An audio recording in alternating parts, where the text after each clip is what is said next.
هو يعني ايه توكسيك اصلا؟ سام انا عارفها يعني انا عارفها ترجمه. هو ده بسال جوجل. هو ما بيأذيش نفسه بس بيأذي اللي حواليه. انا غرضي والله انا مش غرضي حاجه، اه انا غرضي طبعا مصلحه يا الشغل لهوي.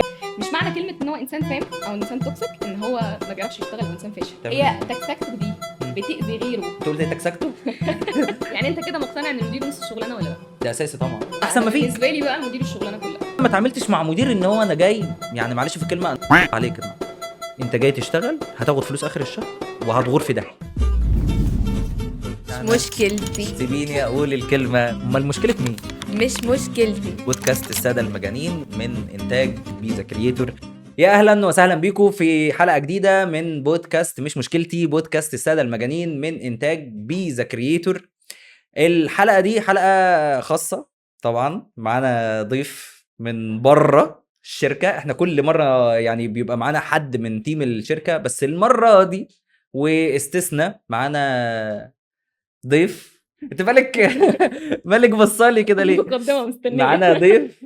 هي مستنيه اخلص المقدمه علشان خاطر اعرب بيها، بس انا سيبها هي تعرب بنفسها عشان تفك الدنيا كده شويه. باشمهندسه شروق، المفروض انا قاعد دلوقتي قدام مديرتي، تمام، ومديري قاعد انا مش عارف انا ومديري بتحاول باك ستيج. اقسم بالله بتحاوط بايه باكتر من مدير، فانا اخليها تعرف نفسها عشان تفك الدنيا كده معانا. باشمهندسه شروق، يا اهلا وسهلا بيكي يا في هذا الصرح مهندس بيزا محمود. كرييتور. عرفي نفسك بقى كده، انت عامله معانا ايه النهارده؟ انا شروق عادل حلمي، انا خريجه فنون ايش تطبيقيه. شروق عادل حلمي؟ اي انا بحب اسمي كده، براحتك. انا اقولها هتشاركني. لا اله براحتك. الا الله، اسم سينمائي. براحتك. انا خريجه فنون تطبيقيه بنا، تصميم داخلي واثاث، اللي هو المعروف يعني باسم وأثاث. ديكور. ماشي لم الدول. ماشي كملي كملي. بس خريجه دفعه 2020. مم. بس كده، عايز تعرف ايه تاني؟ بس كده؟ شوف بس كده. انت جاي تعملي معانا ايه النهارده بقى؟ انت طلبتني فانا جيت. لا والله ده شرف ليا طبعا. يعني احنا كنا عايزين نعمل حلقه عن بيئه العمل التوكسيك، وبما اننا احنا في يعني يعتبر في تيم واحد زي ما قلت، وان هي المديره بتاعتي، فاحنا في شركه واحده او مكان واحد بره المكان ده يعني. فاحنا بدايه معرفتنا ببعض اصلا كانت توكسيك اصلا، حصل صح؟ فاللي هو احنا هنظبط احنا النقطه دي، ما تقلقيش، هنحكي كل حاجه. بس احنا الحلقه بتاعت النهارده كده كده هنتكلم عن بيئه العمل التوكسيك، ازاي تتعامل مع الموظفين اللي عندك بما انك مديره في المكان اللي انت فيه، وبما انك كنتي يعني انت مثلا كنتي موظفه وبعدين بقيتي مديره والحاجات دي كلها، فمحتاجين ان احنا هنمر بالمراحل دي الاول. بس قبل كل ده، بما اننا كنا يعني احنا مثلا ايه، انت ترقيتي في البوزيشن بتاعك، انت كنت في بوزيشن وترقيتي صح؟ كنت محاضر تقريبا او كنت ما زلت يعني يعني كنت ما زلتي محاضر، يعني انت دلوقتي محاضر ومدير محاضر وماسكه فرع في شركه ارك بلان، شركه كورسات هندسيه. طب ما قلتيش الكلام ده ليه يعني؟ ما هو ده المفروض انت لازم تعرفي. افرهدك، لازم افرهدك، انت تسالني وانا اجاوب. وماسكه التدريب والجوده. ماسكه ايه؟ التدريب والجوده.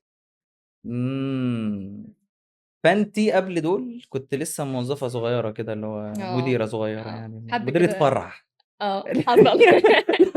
حاجه على موسم كده. احنا هنقول ده مديره فرع. ماشي يا عم. بس فالصياح بقى كان بيجي لك كده كده، هنتكلم عن الصياح ده. بس الاول يعني خلينا نتكلم على موقف ان احنا عرفنا بعض ازاي. دوس. بلاش لمصلحتك بس دوس. ولا بلاش عادي قول. طيب احنا يعني انا بصوا يا جماعه في العموم من بعد ما بنخلص، لا انا عايز اقول حاجه بس والله فعلا. احنا الحلقه دي اصلا كده كده عموما هي صياح. بالنسبه للصياح بقى ايه؟ صياح العمل، بيئه العمل والشغل وبتاع مش عارف ايه، لان احنا دي الحاجه اللي انا ايه بقولها عشان باشمهندس محمود واقف في لجنه ورانا.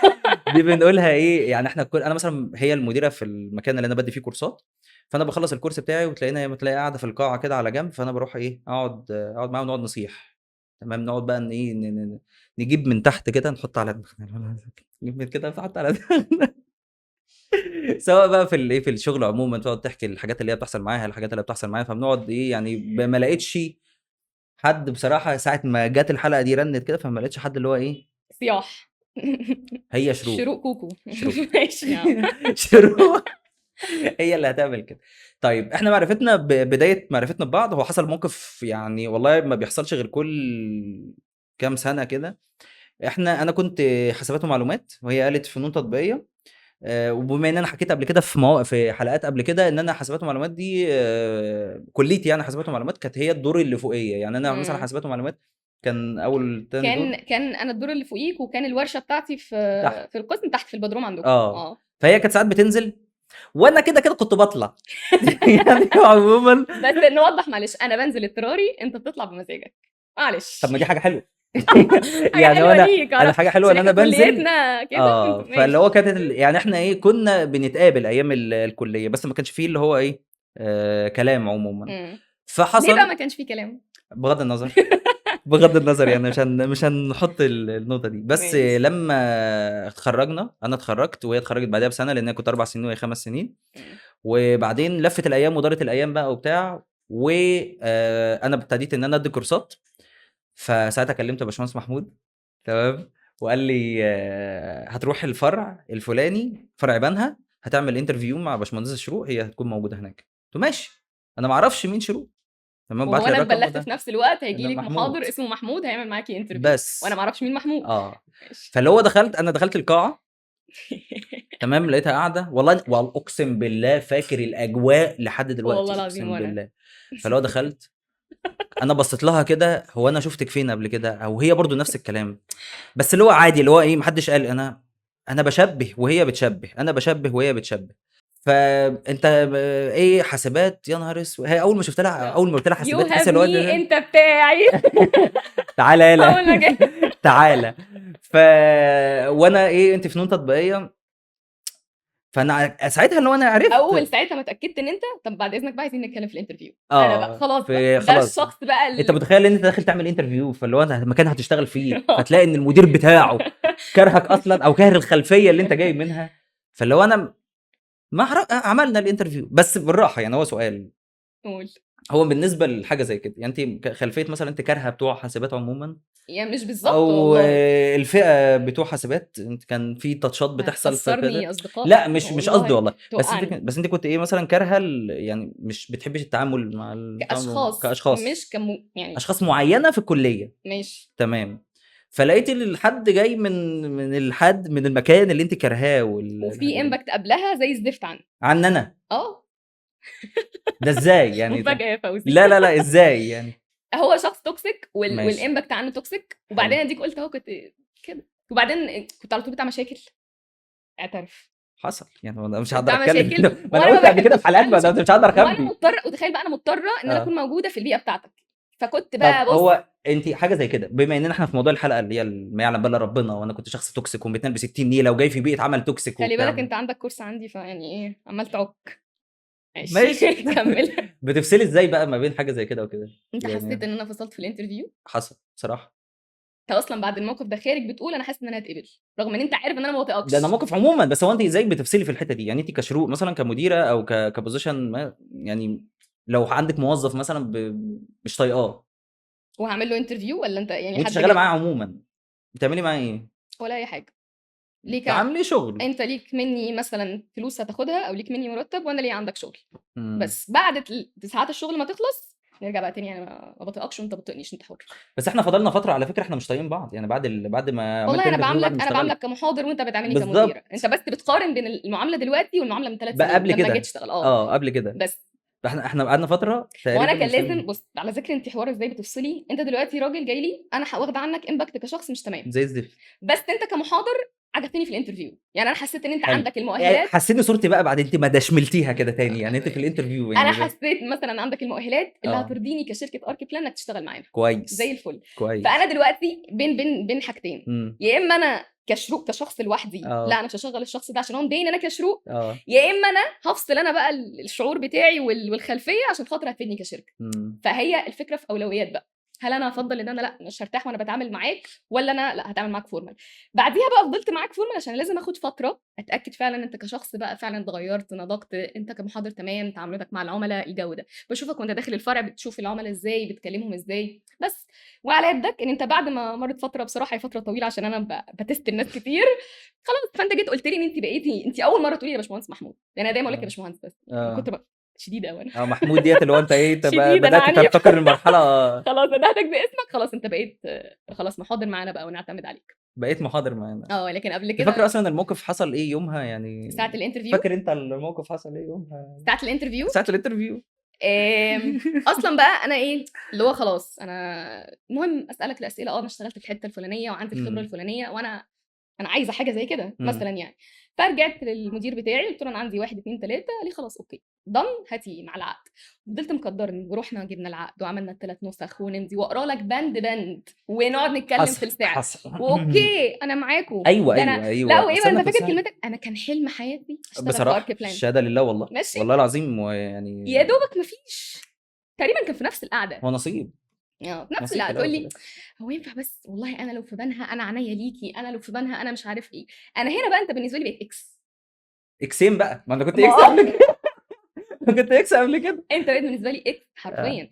بص والله لو انت اجمد حد في الكون انت جيت حصل يعني انت لو من الاول قلت لي لا انا جيت بعدها غلطت نفسي وقلت، وحتى كلمت الراجل الطاهر دوت اللي قاعد معانا في قلب الحلقه دي، انا مش عارف انا عملت في احنا نفسي هنا كده بقى كنا ليه. بنريسك يعني هل فعلا ندي فرصه لشخص زي ده ولا لا من اولها ما نديش فرصه بس. فانا ساعتها لا انا مش هديك فرصه في الدقي تاني، يعني حتى لو انت قلت لي اصلا انا خلاص هاجي على نفسي واجي ادق اقول لك لا انت قلت لي لا فلا، بس ريسك بعدين في بنها بقى اللي انت اصلا متاح فيها حلو. وانا عندي غيرك، يعني انا عندي غيرك محاضر 2 و3 و10 هديه، بس انا هعمل تيست كده هدخلك جروب واشوف بقى انت تمام معايا ولا مش تمام، وبناء عليه بعد كده قلبك اسود قوي ولا حقانيين حقانيين بصراحه، يعني انت مش هقدر دلوقتي أتكلم. انت دلوقتي احنا بنتكلم شخص لكن انت بتتكلم جروب بتتكلم كيان يعني فاهم. ومع احترامي ليك واحترامي لينا احنا مش واقفين عليك، فهو فاهم هي فرص بقى بتتلاقي في ولازم ملكوت ايه مع الله. احترامي يعني خد ودي بجد. كده بشكل ودي بس انا بعد ابلع. الموقف ده ما حصل انا كان لازم اقولها. الموقف ده انا لسه فاكره ومعلم معايا لحد دلوقتي بصراحه. ويعني هو يعني نقدر نقول فعلا يعني في الحاجات اللي حصلت دي اللي هو فعلا ما محبه اللي بعد عداوه. اتفق انت مثال اهو. ده اساس والله. ومع باشمهندس محمود برضو يعني هو بقول لك اول مكالمه حصلت بينه وبينه ان هو تنشننا في الكلام، وواحد كان حقه بصراحه ان واحد بعد ما اتفقت ان انا خلاص هروح واظبط الدنيا وبتاع، واجي في الاخر اقول له لا. ويومها بالليل كنا تقريبا يوم الجمعه بالليل، فالسبت الكورس تاني كان يوم يوم السبت تاني يوم فحقه. وافاجئ ان السبت اللي بعديه بصراحه ان هي باشمهندسه شروق بتكلمني بتقول لي احنا تمام في جروب السبت. طب انت عارف حاجه من الحاجات اللي خلتني كمان ان انا اكلمك، يعني انا كان ممكن اوصل عنك فيدباك اقول للاداره بعد اذنكم ده ما يدخلش تاني وانا معايا الحق حصل. وهم متفقين. اللي خلاني اوصل هو رد الفعل بتاعك بعد اصلا ما انت اعتذرت عن الدق. اللي هو انت مدرك ان ده اكشن مش مسؤول او حاجه غير تصرف غير مسؤول، مش اللي هو خلاص بقى غلطه وحصلت والمفروض ان انتوا تدخلوني في جروبات تاني. ففكره اصلا ان انت ادركت ان دي حاجه انا ما كانش المفروض اعملها وبعد كده صلحتها، ده اللي زي ما قلت لك هنريسك ونجرب معاك بس. طب وطلعت قد المسؤوليه ولا يعني هو انت جاي تفكري بعد 3 سنين انت مجنونه في ايه يا عم هو انت لو مش قد المسؤوليه كمل معانا 3 سنين والعمر كله يا باشمهندس محمود احنا نطول يا نهار ابيض. مش عارف اتكلم والله. بس الحمد لله يعني كانت معرفه خير والله. لا والله انت العظيم كورساتك بتتكلم عنك والعملاء اللي بيحبوك بيتكلم عنك ودخلتك البهيه في الفرع عندنا تتكلم عنك. احكي انا بعمل ايه في الفرع، احكي له انا بعمل ايه اعمل له ايه في الفرع. كاتل بايظ بصلحه، لاب ناقص ساقط ويندوز بتصلحه غصب عنك ولا انت اللي لا برضاي عشان اشرب شاي، ما انا بصلح عشان اديك الشاي بتاعنا. واللاب ساقط ويندوز فبعمل له ويندوز. شغال اي تي كمان يعني معلش. ايه تاني الشاشه خلصت يوم سادس يوم الجمعه اللي فاتت. والله العظيم حصل يعني فاطمه كانت بتناديني ازيك يا فاطمه، انا ممكن اشاور لفاطمه ولا ازيك ازيك بقى. كانت في لاب كان هو يعني محطوط فلاشه او حاجه زي كده، فاللاب مش راضي. انا جيت عملت ايه، شلت الفلاشه ورسترت الجهاز اشتغل. فهي فاطمه بقى اللي هي ايه برياكشنها والله اللي هو انت عملت ايه، قلت له والله بركه بسم الله. فاللي هو شديت سالك احنا عايزين 2 زيك في الفرح. قلت لا 2 ما ينفعش، عايزين دستة. ليه مستقل بنفسك واخد كلامي ان انا بروش؟ هو استقل ايه بعد اللي انت قلتيه في اول الحلقه ده؟ انا قلت حاجه ما حصلتش. حصلت يا ستي خلاص انت هتذلينا يا نهار ابيض. ليه العمل التوكسيك قول في التكسكه اللي عندك بقى. طب انت اترقيتي امتى؟ انت لسه قايل ان هي كانت على مراحل يعني. بس انا اول ترقيه كانت بعد يعني انا بص انا اشتغلت في 2021 كويس، واشتغلت اعتقد في شهر 11 كانت في شهر 2 تقريبا دي اللي طيب. انا كنت فيها رسمي بقى خلاص تقريبا يعني انا مديره فرع. طيب احنا عايزين بقى دلوقتي قول كملي. لا كملي. مسكت بعديها تدريب وجوده، يعني ان انا مثلا لو في موظفين. يعني ايه تدريب وجوده معلش؟ انا في الاول زي ما قلت لك مسكت مديره فرع فانت بقيت تتعامل مع موظفين معاك، يعني بتعمل مع ريسبشن، بتعمل مع محاضرين، بتعمل مع عملاء وهكذا. ماشي. فانا قعدت فتره اللي هو الاداره بتشوف المدير ده بيتعامل ازاي مع الناس اللي معاه، بيعلمهم الشغل ازاي ازاي هم بيطلعوا انتاجيه عشان ده مثلا مديرهم بعيدا طبعا عن مجهودهم يعني. بس بعديها عرضوا عليا بقى ان طب ليه احنا ما نعملش ده على مستوى الفروع، يعني بدل ما انت بتدربي الفرع بتاعك بس، او بدل ما انت مسؤوله عن دول بس، لا الموظفين الجداد اللي هيجوا ناسسهم الاول صح، فتدي مثلا تريننج ليهم، تعلميهم احنا مين، هيشتغلوا ازاي بالبوزيشن بتاعهم ده، وازاي ان هم يطلعوا افضل انتاجيه لينا، وتفلتري مثلا من الناس اللي في التريننج دول مين فعلا هيكون بيحقق الحاجه اللي احنا عايزينها ولا لا. بس الجزء التاني بقى بتاع الجوده ان احنا نتاكد ان العملاء بياخدوا الامباكت اللي احنا وعدناهم بيه. يعني مثلا انا قلت لك انت هتاخد معانا في الشركه المحاضر شرح ممتاز، المعلومه بتوصل لك، هنكلمك نسالك الدنيا معاك عامله ايه وكل الكلام ده. فانا بقى بتاكد من كل العملاء الموجودين في الفروع هل فعلا هم لقوا ده ولا لا، ولو في حد عنده كومنت على حاجه او عميل محتاج تعديل في حاجه ان احنا نعالجه على المشكله دي. بس كده. كبير قوي بس مش حاجه تكبر. طب بس بما ان هقول لك ليه الموضوع اصلا هو ما بداش معايا في خلال اول ما بدات في ارك بلان بس، ده اساسي يعني هو الموضوع معايا من ايام الكليه، فكره ان انت شخص اصلا بتعرف تهندل سواء ناس معاك في نفس البوزيشن مثلا اقل اداريا منك، بوزيشن اعلى اداريا منك، انك بتعرف تتكلم. لاني انا كنت في تريننجز قبل كده كتير في حاجات في الكليه، كنت في هكلمك في ايفنتس النقطه او دي. الحاجات دي فهي اصلا انت عندك الباك جراوند دي، عندك الخلفيه دي، فبناء عليها انت بتطبقها دلوقتي في حاجه عمليه بقى او في الشغل. بس فخلاص ربنا ييسر يعني.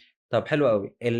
بما اننا بنتكلم عن بيئه العمل التوكسيك، وبما انك انت عمال تتك على بيت العمل التوكسيك، لا والله ابدا عيب عليك، انا بدات توكسيك وبتاع ومش عارف انت بس يعني احنا شايفين. طب انت كده بما انك انت محاضر تمام، ووظيفه ان انت المحاضر ده انت بتتعامل مع عدد كبير من الناس على فتره زمنيه قليله اصلا، يعني انت مثلا ممكن الكورس مثلا ممكن في يدخل اليوم لك الواحد بيدخل لك اكتر من اليوم كورس. ده احنا هنتكلم ده كمحاضر، يعني انا هاخد لك ستيب باي ستيب كده. انت كمحاضر حلو، زائد ان انت مديره فرع، فبيدخل لك عملاء يعني غير ان هيكونوا معاكي في الكورس. يعني انت مثلا ولنفترض ان انت عندك كورس مثلا، انت بتدي كورسات ايه؟ اوتوكاد. لو انت مثلا عندك كورس كاد في مثلا 20 30 نفر، فانت هيدخل لك في الفرع كمديره فرع 50 60 نفر. ماشي. فهتروحي تاني في التدريب والجوده هتدربي ناس بتاع برضو 20 30 نفر، هتتعاملي مع عدد كبير جدا، مع ناس كتيره جدا. فهي بيئه العمل دي اصلا مش شرط ان هي تكون موظفين بس، لا ده ممكن تكون ناس حواليك. ما هو انت مثلا انت دلوقتي بتدي كورس لواحد، ممكن الواحد ده يكون توكسيك اصلا، يعني حاجه والله العظيم بتقابل ده اكيد ده اكيد عميل جاي لك على الله، حد بتدربه فاللي هو لا ده ما ينفعش، بس هو انت يعني ايه لبست فيه. ماشي. فكلمينا بقى على بص هقول لك على حاجه انا بقولها للناس في اول يوم تريننج، يعني خلاص بقى احنا هتتكلمي على فئه التريننج ولا لا هتتكلمي على فئه هقول لك على حاجه انا بقولها بس بطبقها بقى مع الناس اللي بتعامل معاها. حلو. انا بقول لهم انت دلوقتي كل حد فينا فيه عيب. ماشي. يعني مثلا انا مثلا كشروق انا فيا عيب ان انا احيانا. طب هو انا عايز اسال سؤال بس معلش اقاطعك، هو يعني ايه توكسيك اصلا؟ سام ما انا عارفها يعني انا عارفها ترجمها، هو ده بسال جوجل بس يعني ده يعني هو ما بيأذيش نفسه بس بيأذي اللي حواليه. يعني ده من وجهه نظري انا شايفه اللي هي الحيه او الافعى، يعني هي ما سمها ما بيأذيهاش بس بيأذي اللي حواليها بس. فالاذى ده بقى بيجي على حسب هي محطوطه فين. لو في الشغل هتأذيني في شغلي، هتأثري عليا بقى نفسيا مهنيا مش فارقه. لو في علاقات بره كاصحاب ولا ايا كان هتأثري عليا شخصيا وهبقى انا في حاله نفسيه مش كويسه. لو حتى في البيت، يعني لو حتى في البيت في فرد فيه توكسيك هيأثر عليا عائليا وهكذا. بس فانا شايفه ان حد توكسيك في الشغل يعني هو مش بيأذي نفسه الشغل خالص بل بيضر اللي حواليه بس. ازاي بقى؟ بص يعني مثلا لو هنتكلم كموظفين توكسيك ولا كاداره توكسيك مثلا؟ لا خلينا يعني موظفين، خلينا نتكلم على موظفين. هي فئه كبيره انما الاداره لا فئه صغيره، خلينا نتكلم على الموظفين. بس انت لو هتتكلم في الاهم فهي الاداره طبعا ده اساسي، بس يعني خلينا احنا بما اننا بنخاطب ان هو يعني الفئه الاكبر فاللي هو لا كموظفين، وبعدين نقول الاداره ما فيش مشكله. بس كموظفين توكسيك يعني مثال التوكسيك بالنسبه لي هو شخص مش بس جاي يشتغل. يعني انت ممكن تلاقي حد على فكره، ممكن تلاقي حد عادي بيطلع شغل كويس، يعني هو بيشتغل كويس بس هو توكسيك برضه. مش معنى كلمه ان هو انسان سام او انسان توكسيك ان هو ما بيعرفش يشتغل او انسان فاشل خالص، بس هو كشخص يعني بيتسلل كده مع اللي حواليه، فتحس ان هو بيأثر عليهم في الشغل. وكمان هو بيبقى عارف ان هو ده اللي هيحصل بعدين، بس هو يروح مثلا انا غرضي والله انا مش غرضي حاجه، انا غرضي مصلحه الشغل والله. انا والله ما كده هي الناس دي يا صاحبي القبض اتاخر ليه، انا مش عارف والله كل شويه اخروا ده فلانه غلطت قبل كده وما حصلهاش حاجه، اشمعنى انت يحصل لك كده، اشمعنى انت ويعيز بقى على كده كتير. ده بيحصل كتير والله العظيم. وما زال والله بتقابلي يعني. طب انت بتقابليه ازاي لما كنت شغاله حد زميل ليكي مثلا حد؟ بس يعني انا اشتغلت قبل ما اشتغل في ارك بلان في 3 اماكن او مكانين. ماشي. في شغلانه من الشغلانات اشتغلتهم وانا لسه بدرس، اعتقد كنت في اخر سنه كليه. فكان لازم شغلانه جانبيه وخلاص، من باب ان انا عايزه ابتدي انزل السوق ومش فارق ابدا بقى كاريري بدري وبتاع مش عارف ايه. فكانت تقريبا شغلانه شبه السيلز شويه، فانا بشتغل كسيلز. ف التكسكه بقى كانت بتحصل فين؟ عارف انت فكره مثلا انت بتتكلم مع حد عادي فتلاقي ان المدير عرف حاجه ممكن تضرك انت في شغلك وانت بتدردش فيها مع واحده صاحبتك مثلا او مع واحد صاحبك، يا الله، فيجي بقى هو في ميتنج مثلا ويتكلم عن الحاجه دي، هو الراجل ما غلطش، ممكن يكون بيصلح حاجه فيك كموظف حصل. لكن انت بقى الشخصيه دي ايه؟ انت استفدتي ايه؟ هو اللي هو انت حكيتيه ده ما فادناش في الشغل في حاجه. بس فهي غرضها ايه؟ ان انت مثلا انت شاطر وكويس في شغلك، فانا هي حاسه ان انت مثلا هتغطي عليها، فلا عايزه تنزلك لتحت وخلاص لمجرد ان انا بان، بس في حين ان هي انت باني في شغلك مش بان انت تقللي مني يعني. بس فدي حصلت معايا. لو هتكلم بقى على فكره التكسكه في الاداره، نفس الكونسبت برضه في الشغلانات اللي فاتت. تكسكه في الاداره من حيث الموظفين بيتكسكوا عليك ولا مديرين زيك؟ ازاي المديرين لا مش زي ازاي المديرين ممكن يبقوا توكسيك على الموظفين اللي معاهم. يعني ازاي اصلا ممكن مدير يكرهك في عيشتك وانت بتشتغل عادي؟ يعني هو انت بتقبض وكل حاجه عادي، بس هو مخليك مش طايق الشيفت بتاعك او اليوم اللي انت بتصحى فيه تقول انا رايح الشغل ده كده من اللا شيء. بس انت يا باشا ما بتعملش كده طبعا. لا يا باشا انا ما بعملش كده. هقول لك ليه. انا في شغلي يعني في شغلانات قبل كده اشتغلتها انا تعرضت لاداره توكسيك، فاقسم بالله انا بصحى اللي هو انا مش مجبره، يعني انا مش مجبره ان انزل كل حاجه، بس انا هنزل. يعني انا هنزل وخلاص. بس خليني اقول لك العكس اللي بيحصل لما لو الاداره بيكون في كويسه. لو في اداره مش توكسيك. يعني مثلا انا وانت بتقولي كده عشان باشمهندس محمود واقف ورانا ولا؟ والله لا، واحكي لك موقف حصل والله بالفعل. انا في شغلي في اول شغل اشتغلته من ضمن الحوارات التوكسيك ان كانت التيم ليدر بتاعتي كان عندها عاده غريبه جدا، ان هي لما بتسمع لي مثلا او تشوف في شغلي مش بتتكلم عليا كشغل، بتتكلم كحاجات تانية خالص. وكل ما ارد من باب ان انا مثلا بقول لها طب انت ممكن تفهميني الصح ده، هي بتبقى شايفه ان كده مقاوحه، هي بتبقى عايزه ان هي انت اقول لك الحاجه تقولي حاضر ونعم وامين. طب انا مش فاهمه ان ده اول شغل ليا اشتغله في حياتي اصلا، فلا. فحين مثلا لما اجي ابلغ او اقول خلاص بقى ان انا تعبت او لو سمحتوا مش طايقه الشغل ده ولا ايا كان، اضربي راسك في الحيط، ما بيحصلش. على ذكر بقى المديرين اللي مش توكسيك والكلام ده، في موقف حصل لي بقى في شغلي الحالي مع مديري يعني. ايوه توكسيك. ده مدير توكسيك. بص بقول موقف مش توكسيك في شغلي الحالي. ماشي، انا بهدي النفوس. حاولت والله العظيم ما تحاول يعني. بص انا مقتنعه ان مفيش حاجه اسمها، او بقيت مقتنعه ودي حاجه اتعلمتها، مفيش حاجه اسمها شغف. يعني مش اللي هو ان انا ماليش نفس اشتغل فمش هشتغل، في حاجه اسمها مسؤوليه بتحركني. يعني انا عندي احتياج فهشتغل. عايزين نتكلم على حته المسؤوليه دي. اتعلمتها بعد سنين من الشغل، يعني بعد مواقف حصلت. فانا جيت قبل ما اتعلم دي جالي فتره كنت مضغوطه نفسيا جدا بقى، يعني خلاص وعايزه اسيب المركب تغرق. يعني بص كل حاجه تخرب ما تعمر بقى وخلاص وبتاع. بص يلا انا بتعرض لضغوطات من وجهه نظري، انا ضغوطات في كل حته في حياتي يعني متدشمله من الاخر يعني. فرحت اتكلمت مع مديري انه انا عندي مشاكل. في الاول كان من غير تفاصيل، يعني انا مش هقول لك ايه اللي حاصل عندي، بس انا عندي مشاكل ومش عارف ايه وبتاع. فانا خلاص هو قرار غلط، وانا بقول يعني انا بقول وانا قاعده بقول له انا عارفه انه قرار غلط، بس هو انا مش قادره. ده ساعتها يعني فكره بقى عدم التكسكه في ايه؟ لو هو مدير توكسيك من وجهه نظري برضو كان اللي هو ده تصرف غير مسؤول. انا انسانه مش بتحمل مسؤوليه، انا انسانه لبست الدنيا في مره واحده، لان انا اللي هو كان الفتره دي فتره ضغط عندنا في المكان يعني. بس هو الفكره في الهندله في ايه بقى؟ لا انا الاول هسمع، شوف انت ليه وصلتي انك تاخدي قرار زي ده. تاني حاجه انت ايا كان الاسباب اللي حكيتيها هي بالنسبه لك ضغط، فهي ضغط. مع ان انا ممكن انا كمدير اكون شايف ان اللي انت بتحكيه ده هبل، احنا شفنا اكتر من كده بكتير، بس لا هي وصلتك للمرحله دي فهي ضغط. تالت حاجه هبتدي اقول لك حلول من وجهه نظري. رابع حاجه خلي القرار ليكي، يعني انت ليكي القرار ولكن انا نصيحتي 1 2 3. هي دي بقى فكره بيئه العمل. انا ممكن اقرر بعد كده ان انا امشي او ما امشيش، دي حاجه بتاعتي، بس شفت الفولو اللي احنا مشينا فيه. لا الغرض ما كانش هندله، لا هو الغرض النصح من باب النصح، يعني ان احنا بنتكلم كاتنين بننصح بعض، برضو قرار ليكي في الاخر باللي يريحك نفسيا. وهي دي الفكره، بان انا مش هكسبك عشان انت بس بتدخلي فلوس او انت موظف شاطر، لا عشان احنا 2 اسوياء مش 2 توكسيك بس. يعني هي دي البوينت، احنا 2 اسوياء. بقول لك ايه، انا كل كلامي حلو بغض النظر. طب انا اسالك سؤال والله يجي في دماغي دلوقتي، انا مش متحضر. الشخص التوكسيك لو اترمى عليه مسؤوليه هيتحملها وهيبقى قد المسؤوليه، ولا هو توكسيك يعني؟ لو بايده يرميها على حد تاني ويبان ان هو اللي عملها هيعمل كده. بمعنى يعني انا لو شخص توكسيك وطلب مني شغلانه واللي هيعملها هيكون حد جامد.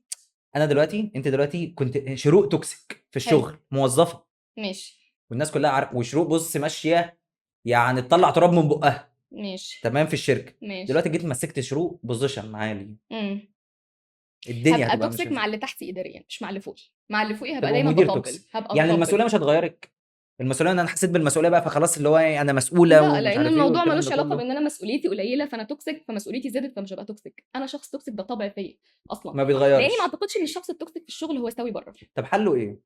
ان التوكسيك ما يبقاش توكسيك. لا يعني توكسيك، يعني انا دلوقتي عندي شخص توكسيك، انت كمديره امم وكموظفه امم بتتعاملي ازاي؟ هو التوكسيك ده انا محتاجاه كحل عندي. عموما، يعني انت ممكن توجهي تبصي للكاميرا دلوقتي وتوجهي حل مثلا لحد موظف معاه حد توكسيك ومدير معاه في التيم حد توكسيك، تعملي هي ازاي؟ تكسكته دي مم. بتأذي غيره. انت قلت ايه تكسكته؟ حلوه تكسكته دي. يعني هي مثلا تكسكته دي والله بجد هتأذي غيره، وغيره ده موظف بالنسبه لي فعال ولا لا؟ ماشي. يعني انت مثلا شخص توكسيك على نفسك، فانت حلو. بالنسبه لي بقيت انا عارفه ان محمود انسان مش سوي مش سالك، بس هو بيديني الحاجه اللي انا عايزاها وفي نفس الوقت ما بيأثرش على موظفين تانيين. ده بيحصل خلاص مع نفسك. ماشي. بس انا هبقى مش مدياكي الامان برضو. يعني انا مش مدياكي الامان وعامله مجهزه لنفسي دايما بلان بي، اللي هو انت لو حصلت بقى تكسكه منك يوما ما انا مجهزه نفسي.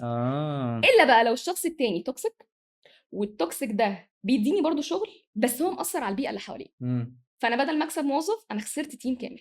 لا، ساعتها مش هختار ان هو يكون شاطر بس يكمل معايا. لا. طب انت في الانترفيوهات اللي انت بتعمليها بتنقي حاجه بتراعي حاجه زي كده، ان هو انا هختار موظف مثلا يليق مع العقليه بتاعت التيم عندي، الناس اللي انا شغاله بس على معاهم؟ حسب البوزيشن اللي انا بعمله الانترفيو يبقى على حسب ان انا انت هختار بتعملي كل سكيله ايه. البوزيشنز اللي موجوده في الشركه؟ لا لا لا، في اللي يخص اللي انا حكيته لك، في اللي يخص اداره فرع، في اللي يخص تريننج او كده. انا دلوقتي بعمل انترفيو لشغلانه هتتعامل مع ناس. يعني انت هتعمل مع ناس فيس تو فيس وهتشوف عملاء داخلين الفرع، بس انا لقيتك في الانترفيو انسان بقى بص يعني بومه، مش بومه بس شايف نفسك قوي. انسان متعالي جدا، فوش انت مش هتبقى مع العملاء الطف من كده خالص يعني. لكن انا شفتك انسان سامح كده داخل بتبتسم الانترفيو بتتكلم، فدي بتبقى عارف جرين فلاج كده انا حطيتها لنفسي مثلا. نفس الكلام انا بتعامل برضو مع او في شغلانتي هتتكلم مع ناس بس انت مش عارف تتكلم، وما اقصدش مش عارف تتكلم اللي هو انت قاعد خجول او كده، لا انت مش عارف تتكلم يعني انت مش عارف تطلع الكلام ان يطلع موزون كاتنين عاقلين بيتكلموا مع بعض. فمع احترامي انا ليك كنت ممكن بعمل انت كده. تشتغل. انا برضو انا كنت بعمل كده. بص في الانترفيو انت كنت متوتر، بس لو هنفتح باب فاتت مش عايزين نفتحها لكن كنت بتتكلم. الحمد لله. فده اللي بقول لك الفيصل بين الاثنين، انت متوتر عشان خاطر انت اصلا جاي الدقي وهروح ولا لا والمواصلات والكلام ده كله، ففي ولو اعتذرت لهم دلوقتي هيحصل ايه، فعندك دماغك بتعمل صراع بقى. لكن في العادي انت لا مش كده، لكن بتعرف تتكلم. يعني في حوار دور، وفصلت بعد ما خلصنا الانترفيو بانك تسالني انت اللي كنتي في تطبيقيه ومش عارف ايه، فمع ان ده اول مره نتقابل فيها يعني. انت بتراعي حاجه زي كده اصلا في الانترفيوهات اللي انت بتعمليها علشان خاطر يعني الدنيا ما براعي اللي هو زي ما قلت لك انا مالي توكسيك. يعني انت انا اعرفك قبل الشغل بس. لا فكك من اللي هو انت بتفصلي، انا بتكلم ان هو انا براعي ان انا وانا بعمل انترفيو ببقى واخده بالي ان الشخص ده ساوي الشخص ده على طول. يعني انا طول انت ما انا كده في كده مصدره الانترفيو الوش الخشب طول ده ما انا على في جنب. الانترفيو انا ببتسم لك وبضحك لك، بس انت مش هتلقط مني انت مقبول ولا لا. بص انا كشروق عندي عيبين، ان انا بتكلم بسرعه احيانا يعني، واحيانا صوتي بيعلى. بس انا بقول للناس اللي بعمل لهم تريننج ايه، بقول لهم العيبين دول عمرهم ما هتشوفوهم فيا وانا بتكلم مع عميل او انا في الشغل اصلا. يعني انا عمري ما اعلي صوتي بدون داعي. العيوب الشخصيه ما تطلعش في الشغل. اللي هو بقول لهم انا عارفه ان انت خجوله وانت صوتك واطي وانت بتتكلمي بسرعه وانت بقول لهم انا لسه ما اعرفكوش، بس مثلا بكون لاحظتها في بعض الناس يعني، بس انتوا لازم تعملوا فريز للحاجات دي طول ما احنا في الشغل. بعد الشغل بقى اعملي اللي انت عايزاه. فهو دي الفكره في انك تتعامل. السؤال اللي سالته لي في الاول ازاي بتتعاملي مع ناس مختلفين، يعني انت بتتعامل مع موظفين عمال ريسبشن محاضرين ايا كان، وبتتعامل مع ناس ثانيه اداريا اعلى منك، فازاي ان انت كل حد تظهر ايه من عيوبك ما تظهرش ايه من عيوبك. بس طب كشخص مثلا توكسيك وانت كشروق، حصل معاكي موقف معلم معاكي لحد دلوقتي مثلا في بيئه العمل سواء كمديره او كموظفه، بس معلم يعني لو حد توكسيك اثر عليا يعني مثلا حلو ده، يعني حد اثر وكنت عامله معايا ازاي؟ اثر انا هحكي عليا موقف برضه حصل معايا برضه يعني اثر عموما عليا في الشغل ولا اثر عليا كشخص؟ في الشغل. ما هو صح احنا بنتكلم في الشغل، يعني لما بيحصل حاجه زي كده انت بتقابليها ازاي يعني عموما؟ خدت الصدمه بقى. خدت الصدمه. والله ببقى كده بقى. حصل معايا مره، انه حد اثر يعني ده الاداره دي لا بنت حصل كلب ده مش موقف، عارف لا مش بيعمل اداره ايه مش امال اداره، ايه. حصل موقف من احد الاشخاص مثلا في احد الشغلانات اللي بشتغلها واثر عليا.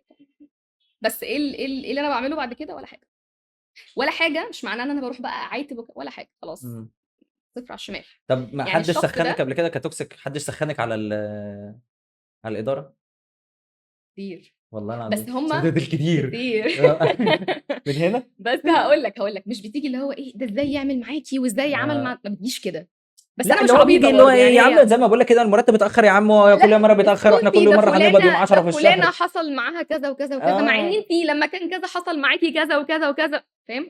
هم مش عارفين اصلا اللي هو ان انا عارفه الكلام ده اصلا او ان انا مسبه. هي الفكره ان انا باخد اكتر ما بدي يعني انا مع يعني في اي شغلانه عامه انا لسه ما اعرفكش يعني انا بيني وبينك شغل بنقعد 8 ساعات اللي هو اصلا اليوم كله مع بعض بس انا مش هديك بقى كتير بقى فاهم. كل ما بتدي اكتر كل ما انت في حاجات بتتاخد عليك اكتر. انت ما بتسخنيش انا حد يجي يسخنك مثلا يعني المدير جاي بالحته اللي فيها الحديده بالحزام ومديله على دماغه وبتاع مش عارف ايه الكلام ده. لا خالص انا ما بيجيش معايا سكه والله. ولا انا بص حصل معايا مواقف كتير جدا بسبب موضوع التوكسيك والتسخين وفي الشغل والكلام ده كله. في ناس طب انا كتير اسالك جدا. سؤال معلش الاول انت شايف نفسك موظف توكسيك؟ انا لا انا شهاده لله يعني انا ممكن ما اتكلم يعني مش بتكلم عن نفسي اللي هو موضوع ان انا ايه فيها ميزه ولا ما بعرفش اتكلم عن مميزات الا في موضوع ان انا محاضر يعني انا ما عنديش ثقه. انا قلتها قبل كده ما عنديش ثقه في حاجه بعملها في حياتي عموما الا ان انا بعرف اشرحها.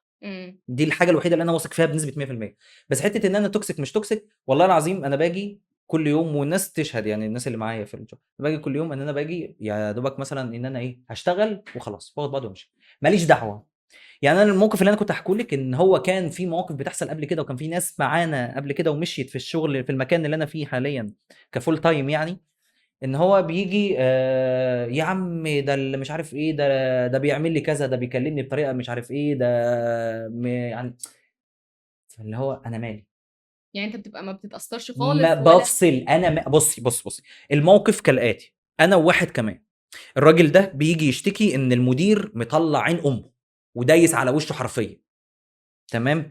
انا شايف ان المدير يعني معايا 10/10 الراجل شايلني على راسه يعني انا الراجل انا واخد التقدير حتى والله العظيم ممكن اسراء تشهد على الموقف ده. كنا بنتكلم كتير في الحته دي الناس كانت بتيجي تسخن والناس يا جماعه الناس كان عندكم الناس وحشه جدا ومش بيعملوا حاجات وبتاع مش عارف ايه وانا باجي اقول ايه انا مش شايف كده والله انا شايف ان انا بتقدر واخد تقديري بعمل شغلي باخد مقابل فاللي هو ملهاش لازمه ان انت تتكلم انت فاهمه يعني هو انت ايه شويه الطاقه اللي عندك اللي انت هتضيعهم في الكلام والتكسكه مع الناس زي ما انت قلت التكسكه ديت ولا خليهم في الشغل. انت جاي تشتغل هتاخد فلوس اخر الشهر وهتغور في داهيه.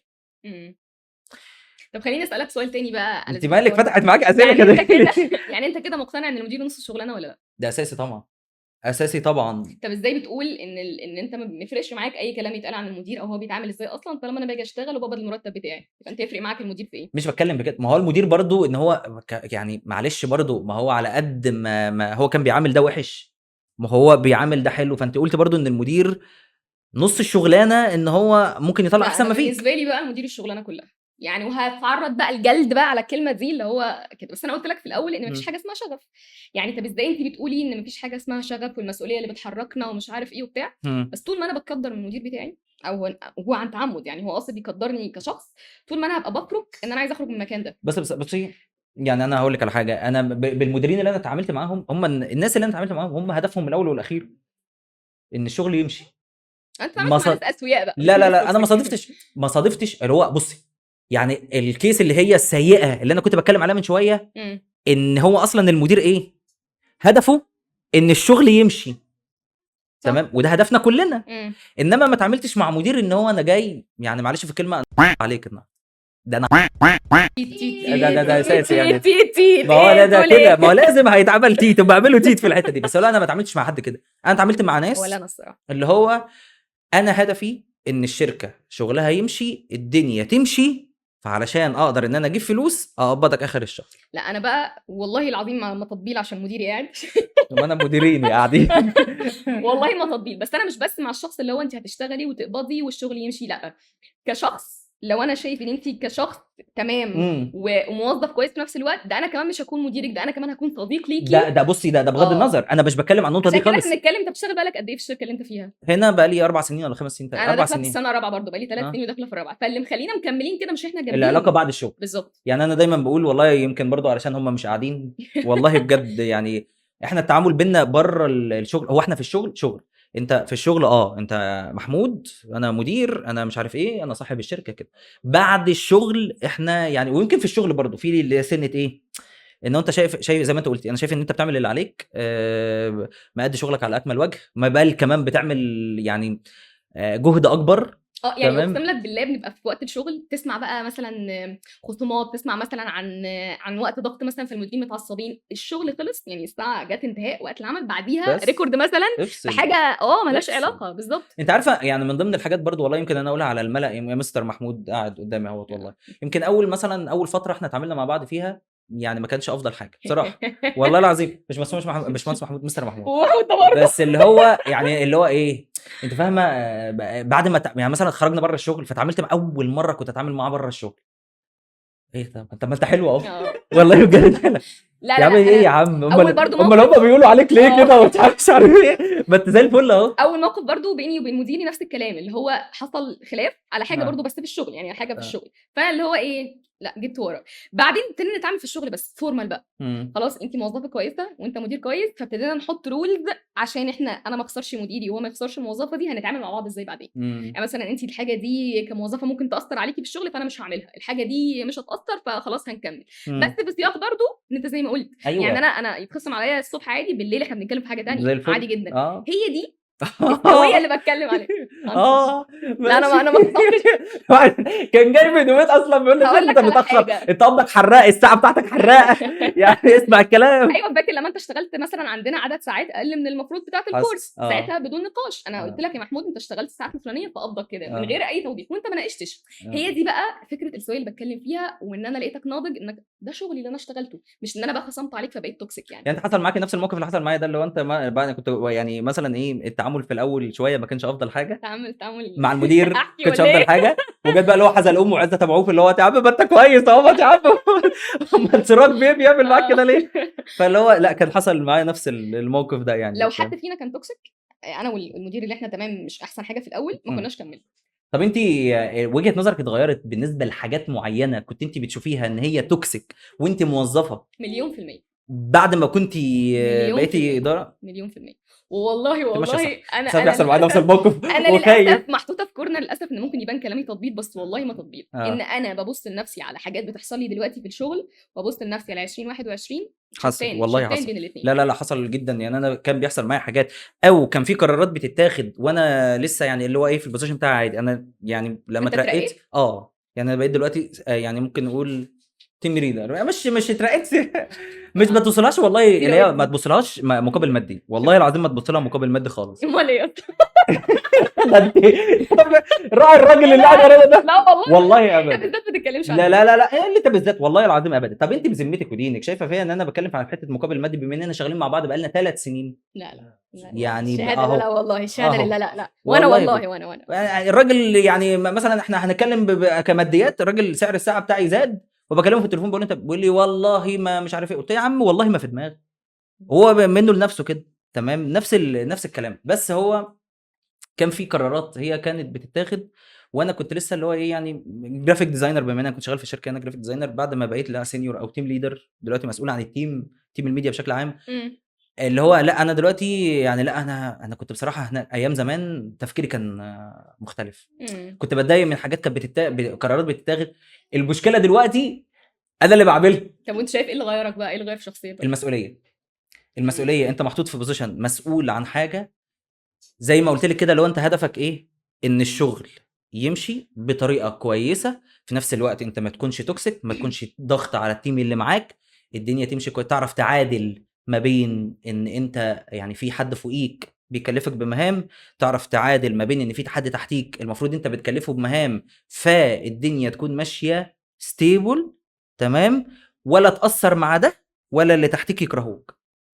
فالحته دي ودي برضو يمكن برضو الشهاده لله، الناس هنا بصراحه يعني مديريني هنا ماشيين معايا. اصل انت معلش، انت لما تبقى مدير مره واحده او تبقى في بوزيشن عالي مره واحده، في حاجات انت بتبقى مسقطه منك، فلازم ان انت تقيم واحده واحده. انت فاهمه؟ واكيد حصلت معاكي برضو، لا خدي بالك الموقف ده هيحصل معاك كذا، فانت تكون واخد بالك من النقطه دي، لان كلنا يعني كلنا بنغلط تمام. وبما انهم هم برضو خبره عنك، فاللي هو ايه بيديك المعلومه واحده واحده كده.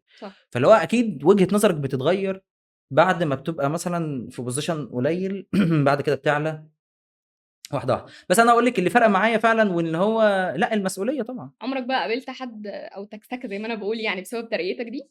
يعني انت مثلا اترقيت فظهر بقى ناس اوكي انا مش عايز اتكلم وانا لو اتكلمت اوعى مش اوعى عايز اتكلم، خسرت العلاقات اسكتي والنبي ما تاخديني في الحته دي علشان انا ما بعرفش امسك لسان يا باشا. يعني كتير كتير جدا، والموضوع لا يعني واتعاملت بنحاول ازاي بقى لا مع لا لا المواقف لا دي؟ الموضوع احنا بنفصل مم. بنفصل باشا، احنا اللي بينا شغل زي ما انت قلتي، احنا اللي بينا شغل، انت هتديني شغل الدنيا تمام بالنسبه لنا، بس انت معلش انت يعني انت ما انتش عارف تتعامل معايا. يعني انا مثلا علاقتنا انا وانت مثلا في الاول احنا كنا يعني ايه، انت بيني وبينك شغل، انا غلطت انت هتعملي ايه؟ تعاقب. هتتعاقب، هتخصم في حدود الشغل. هل انا كارهك كون ان انا مثلا كاره شروق او شروق كرهاني فهي هتاثر على تعاملها معايا وانا في الشغل؟ لا، اللي بينا شغل، انا بتعامل نفس الكلام تمام. شغل فهو شغل، عملت اللي عليك تمام، انا مش يعني انت عملت اللي عليك، ما هو ده اللي عليك، ما هو ده اللي المفروض تعمله. ما عملتش اللي عليك فانت في عقاب ايا كان ايه نوع العقاب. بس طبعا نرجع ونقول ان لما تكون العلاقه في الشغل شغل وزي ما انت قلتي ان هو ايه، عارف بتبقى ازاي؟ بتبقى ان احنا مع بعض انا في الحالتين هديك الشغل، بس لو انت كويس واحنا سالكين مع بعض هديك عليهم بوسه من فوق وازين لك التورته. حلو يعني حلو. بس في حته ايه بقى، ان هو انت مش انت الغلطان، يعني انت كمدير مش انت الغلطان، فانت اللي بتضطر تعمل كده. بمعنى ان هو انا قدمت السبت وكنت كويس والدنيا زي الفل، بس يعني معلش في الكلمه عويل بلاد وعويل بلاد، ما يعني عويل بلاد الناس، فاللي هو لا هي عويل، ما انا قلت عويل يعني فاللي هو انت ما انت اللي اضطرتني يا عصام، هعمل ايه ساعتها هنا هقول بقى؟ لك هو دي بتبقى ساعتها بس ساعتها انا سؤال، هل ساعتها هنا الشخص ده كمدير يتحول لمدير عادي ولا مدير توكسيك؟ يعني هو ستيل مفيش اي حاجه تخلي المدير يتحول لمدير توكسيك. انا شايفه ان انا ممكن اخد اكشن مع الناس التوكسيك من غير ما انا اكون توكسيك. بالظبط. قولا واحدا. ماشي يا عم. انت كده والله طمنتيني، اصل انا بس لا بتعرض لحاجات كتير يعني اصل انا بما دلوقتي بتعامل مع ناس مثلا كدابه، انا مش لازم اكون كدابه عشان ابقى وسطيهم. ده اساسي. لا وفي حاجات، بص انا شايفه في حاجات ممكن تتغير في الشخص اللي قدامي، يعني هو توكسيك بس في الحاجات اللي مخليه توكسيك دي يجي منه انه ما يبقاش توكسيك، فهحاول معاه بس انت متفقه عشان ان هو مش عايزه اخسره.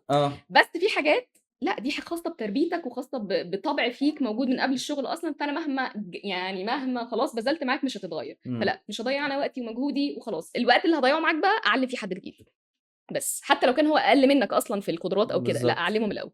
بس يعني هي الحته في بيئه العمل ان هي لما تكون دمجه ما بين الاثنين بصراحه بتبقى يعني مريحه. بص يعني انا بتبقى بقى مريحة. دايما يعني عارف مثلا زي عندنا في الكليات ان اللي يطلع الاول على الدفعه يبقى المعيد.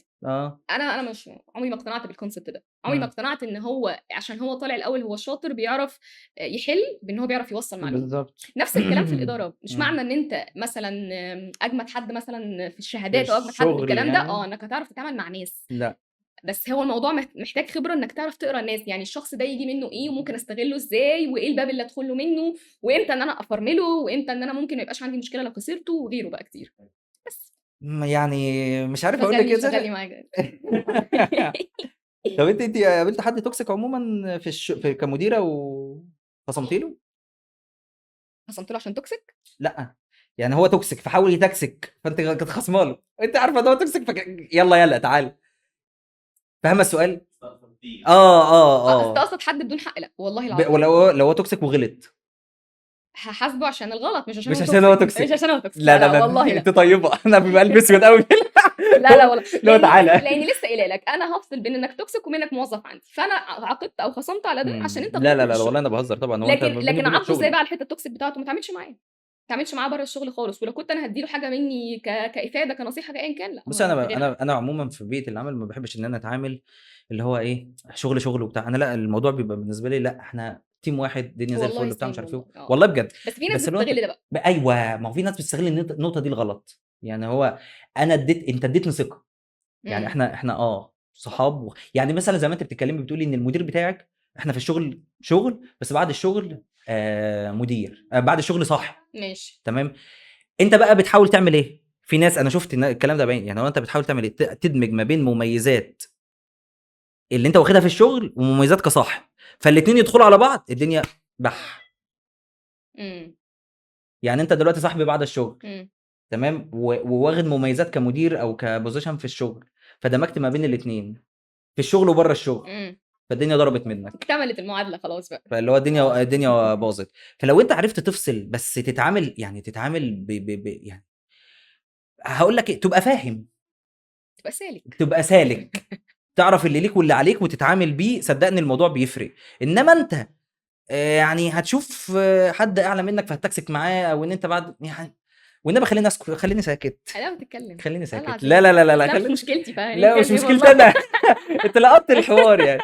طب يعني بما انها مش مشكلتك انت خلاص، لا انا بره الحوار والله المشكله. طب يعني بعد الحلقه والله اللذيذه ديت ممكن تقول لنا مش مشكلتي انا ولا مش مشكلتي انا اللي مش عارف اتكلم. انا ساكت ماسك نفسي. ممكن نقفل المايكات ونتكلم، ولا مشكله شروق اللي هي جت هنا النهارده اصلا وما عرفتش اطلع منها الكلام اللي انا كنت عايز اطلعه بين المدير اللي قاعد وراها وبتاع. بس ايه رايك في الحلقه؟ لا تسلم. طب تحب تقولي حاجه انا ما كانش عندي شك من قبل ما اجي يا باشمهندس محمود انك لو النبي امال مين اللي قال لي في القعده ديت؟ عشان... مين اللي امبارح طول الليل عمال الحلقه انا هاجي اقول ايه وبتاع مش عارف ايه. ايه رايك في اجواء عموما؟ ممكن توجه رساله ايه ان انت مش توكسيك. لا بس يعني والله العظيم بجد انا كنت مبسوط جدا جدا جدا بالحلقه، مع اني يعني انا مش من مناصرين بيئه العمل التوكسيك ولا من الكلام ده كله، بس احنا اتكلمنا كلام حلو قوي صراحه، يعني شهاده لله. شرفتينا ونورتينا. تحب تقولي حاجه في الاخر طيب قبل ما نختم؟ والنبي يعني قولي اي حاجه. انا عارف انت منطلقه من الصبح وجايه دلوقتي تسكتي. يعني ولا اي حاجه حاجه جد يعني، حاجه اي حاجه اللي انت عايزاها. اختمي الحلقه كده. لو عايزه تحبي تختمي الحلقه تختمي ايه وتوجهي رساله للناس التوكسيك ان هم ما يتكسكوش، ما تتكسكش. هو عامه مفيش حاجه هقولها تخلي الحد التوكسيك مش توكسيك. صدقني انا مقتنعه ان دي صفه مش هتتغير، لان زي ما قلت لك مالهاش علاقه بشغل، هي ليها علاقه بشخص يعني. ماشي. بس ليه اتقي الله يلا. ليه يعني هسال ليه؟ ايش استفدت؟ وحياه ربنا ايش استفدت؟ يا اسطى بقيت الاول على العالم، على الدنيا، على 7 قارات، ماذا بعد؟ يعني وحياه ربنا ده طالع من المعاميق دي جدا، ده جايه من تحت جدا. اصل هقول لك دي من ايام ما كنت لسه في الكليه وبنزل ترينكس من غير فلوس، يعني احنا بنشتغل فور فن. فكره ان حد يطلع فوق حد عشان خاطر ليه؟ رزقك ورزقي والله العظيم اللي هو ايش استفدت زي ما انت قلتي. والله ولو انت بقول لك على حاجه، لو انت مديري واتخدعت في حاجه زي كده، اتخدعت فعلا ان انا مش جامده وسمعت كلام الشخص امسك مديرك يوم لا هقول لك على حاجه، هيجي غيري اللي يعلمك، حصل. هيجي غير اللي يخليه بقى يتكسك معاك انت شخصيا بقى وتاخد القفه اللي هو يعني مؤاخذه محمود. بعد لا مؤاخذه محمود ديت وبعد مش مشكلتي وبعد الحلقه الجميله ديت، احنا كنا في بودكاست مش مشكلتي، بودكاست الساده المجانين من انتاج بيزا كرييتور. احنا موجودين على اليوتيوب، موجودين على سبوتيفاي، موجودين على ابل بودكاست، موجودين على جوجل او على انغامي، وموجودين على بوديو. تقدر تشوفنا على اليوتيوب وتقدر تتابعنا كاوديو على المنصات دي. كل اسبوع بحلقه جديده، كل اسبوع ممكن يكون في ضيف جديد او حد من الشركه هنطلع نتكلم عن حلقه او نتكلم عن موضوع جديد، بس مش شرط ان هو يكون توكسيك. سلام. مشكلتي بودكاست الساده المجانين. امال مشكله مين؟ من انتاج